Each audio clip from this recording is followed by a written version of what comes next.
The new episode of DuckTales has Launchpad, Lena swimming in a money bin, a magical money shark, journalism humor, Mrs. Beakley, and Magica Dispel. Guys, I think I might have a new favorite episode. If you want an adventure that has a little bit of everything, but somehow doesn't feel bloated, you've got to check out Jaws. That's Jaws spelled with a $, the newest episode of Disney's DuckTales reboot. This episode kind of snuck up on me because I was going out of town and didn't really have time to review an episode, so this one's going to be pretty short. But everything in this episode was just an absolute blast. It touches on so many things that I like about DuckTales and gives little hints at the characters that we don't always see. Like, we know Louie loves getting treasure and wants to be rich and hoard his own amount of money. But we also know that Scrooge doesn't share his treasure. So right at the beginning of the episode, we get this little rhyme. Nice try, lads, but you know the drill. All money goes to the bin. Not next of kin. And that's a fun, brief little look at this dichotomy that Scrooge has between loving his family and not really wanting to share his wealth with them either. In fact, Scrooge and his wealth plays a big role in this episode, specifically how his adventuring has adverse effects on the town of Duckburg.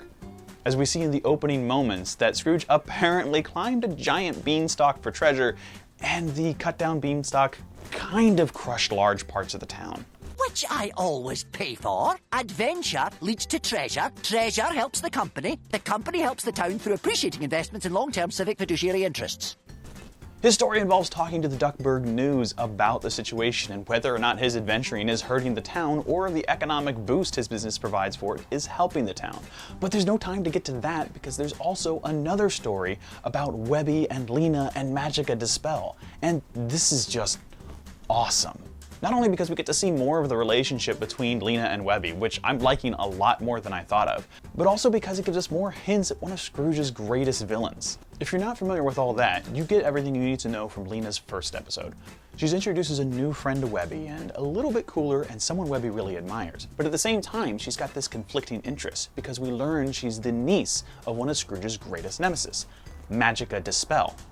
In this episode, those conflicting interests cross as Lena comes over to McDuck Manor to spend the night with Webby, to have a sleepover. But at the same time, Magica wants her to plant an artifact in Scrooge's riches to sabotage him. And I don't want to get into too many details about what's going on with that or why, because we never see Magica's face. Just like in her introduction, she's just her niece's shadow. But that doesn't mean we don't get a lot of really great moments with Magica. In previous episodes, she's just been a shadow, egging Lena on to do something a little more evil, to let someone get hurt, or to steal something, or just to be kind of a bad girl. And here, she's still doing that. She's still motivating Lena, trying to get her to be a bad guy. But she's also got a lot of her own personality. We get a lot out of her. She gives exposition, she talks to Lena as an authority figure, she cracks jokes at her expense from the old series and at Scrooge's expense. You get a lot about her, and that's partially because of the great performance of Catherine Tate. And I know I don't normally bring up the actors, but this is special because if you know that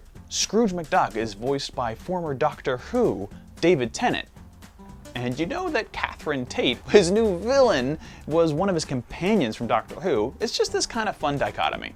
And she gives a great performance here. She doesn't have the thick Russian accent of the traditional Magica Dispel, but she does have a ton of personality, and it's just a lot of fun. But there's no time for that either, because there's a third story that eventually intertwines where the boys want to go off and have fun of their own. So they sneak out of McDuck Manor and go to the money bin to go swimming. This eventually ties into the larger story of the episode, but I also kind of love it because as a kid, all you wanted to do was swim in Scrooge McDuck's money. And it's fun to see that the kids in the show want the same thing. But there's also this big question. Wouldn't it hurt to dive into a large pile of money? Well, maybe, but not from what you expect. Yeah, that's a giant money shark. An enchantment created by the magical artifact that Lena dropped into Scrooge's treasure. Naturally, the other boys go back to McDuck Manor and tell Webby and Lena about it, and all the stories sort of converge as they try and get this shark to stop destroying Scrooge's money and stopping the destroying of Duckburg.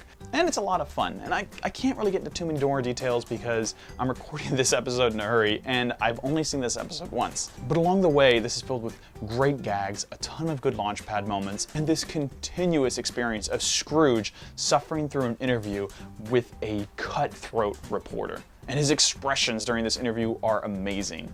Anyway, maybe I'll give this review a proper review with more insight later, but I just wanted to say quickly, I really liked this episode a lot. I love Scrooge's expressions. I love the terrible cutthroat questions the interviewer asks him.